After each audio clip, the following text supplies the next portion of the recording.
Spanish background influence your art making in any way, and how? I think it does. Look, I was born in Barcelona, and then I came here to Australia at the age of 25. I didn't start practicing my art practice until till the late 30s. But I suppose, yeah, that sits within me. I mean, when I work with all those very minimal surfaces, there's a sense of baroque or baroque or the surface, the really recharged surface. So that's a very baroque notion, and also the imagery of churches, and so there's, yeah, I think there's I'm a walk, so there's a bit of walkiness in the work I'm doing. So there's a mixture of everything. This very quite Anglo-Saxon, cold, cool, distance imagery with the very quite formal, minimal surfaces, but at the same time there's all these baroqueness or emotion charged onto the surface. So I think that's quite Spanish, I suppose. So what most inspires you, and does this change over time?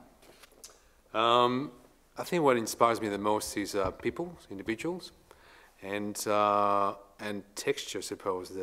I used to be a painter, but I used to feel very frustrated with the surface of the paints, and I was searching for some sort of surface, the contrast of surface, an emotional surface. So I think since I started making work again so I started again making work in 1999. Always my departure point was always, I used to get inspired with someone like my neighbor, Linda, used to live next to me in the gallery, or George, people that I knew. So somehow these people, thinking about them, they helped me to approach a totally abstract surface. So by referring to them, I could choose that rope or that pattern or the intensity of the work. My experience of those people, they informed me about to use that material or that intensity of that. So it's a very strange relationship between that something quite narrative experience of the person and the totally abstraction. So it's like trying to make like a DNA or surface that reflects that somehow something about the person, but the person becomes like a vehicle to express just emotion. There's a work in the exhibition, Newcastle. It's called, for example, Yoro, Portrait of the Artist's Mother at the age of 73. Okay, and you see the surface, and it's very fine surface, and it's a big work with very fine rope. So that work demands a lot from the artist to create a very strong relationship between the artist and the subject. And sometimes I come across materials, and so then all of a sudden I think about the material, and then all of a sudden I think about the person. Say, wow, I think that material can go with that person. For the reflectors, for example, that's the first time I'm using the reflectors in that way, and that's inspired on a couple of 2 or 3 portraits I've done of these men in their 60s, portraits and video. Men in the 60s that they are very frustrated sexually or intimacy, or people there in their 60s and they have never experienced sexuality before. So there's this sense of frustration, of screaming. It's called screaming to the heavens above. So it's a sense of that angst inside of them and frustration. So that was my experience of those people, meeting them and filming them. That was my starting point to make that work. Are there criteria on which you choose your subjects? Do you have an intimate relationship with them, or are they simply people you've come into contact with?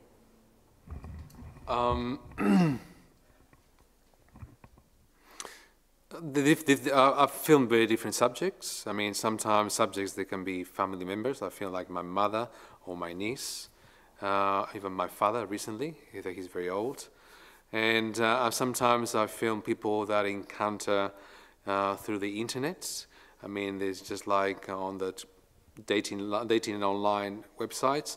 And then there's an exchange. I mean, so some people that they want intimacy or they want sex, I say, look, I'm happy to offer that to you, but in exchange, I want to make a portrait of you. So you're going to have to allow me to bring the camera and film something very deep or very intimate about you. And a lot of people say yes, and that comes in the exchange of, okay, I offer, I suppose, my body or intimacy in the exchange of them giving me the chance to make a portrait of them. How I choose those people, sometimes because of the type of work I do, particularly with the video work, I'm very much interested in that ethical issues of filming people that sometimes they're quite, I suppose, quite vulnerable, or people that feel kind of lonely, or And so I suppose that gives me a little bit more power behind the camera. Sometimes I film people that I feel attracted to, or sometimes I feel people that I think they can be a good subject matter. I mean, so it varies. There's some sort of, it has to be, so there's some sort of connection. You call your works paintings. Is this deliberate, and what is the reason for your choice, given your works would be considered as a non-traditional materials?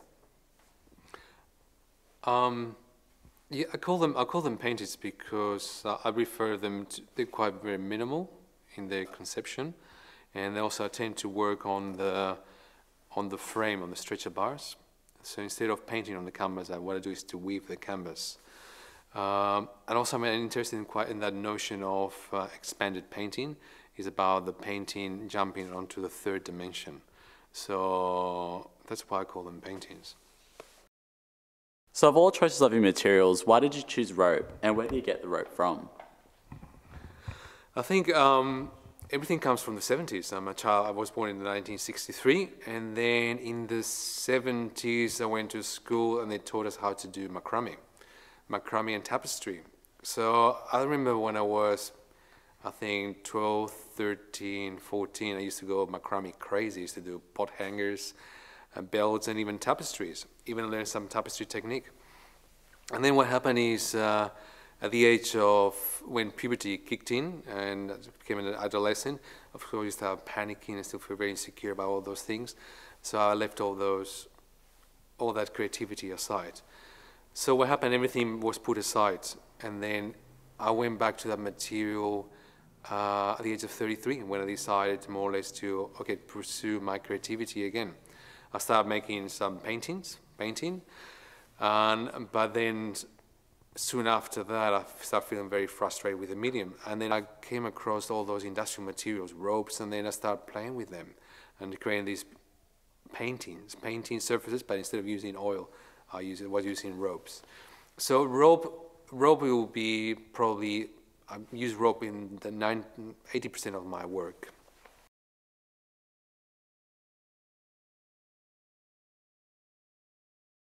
How do you hope to affect the people in your films? Are you trying to help them understand themselves?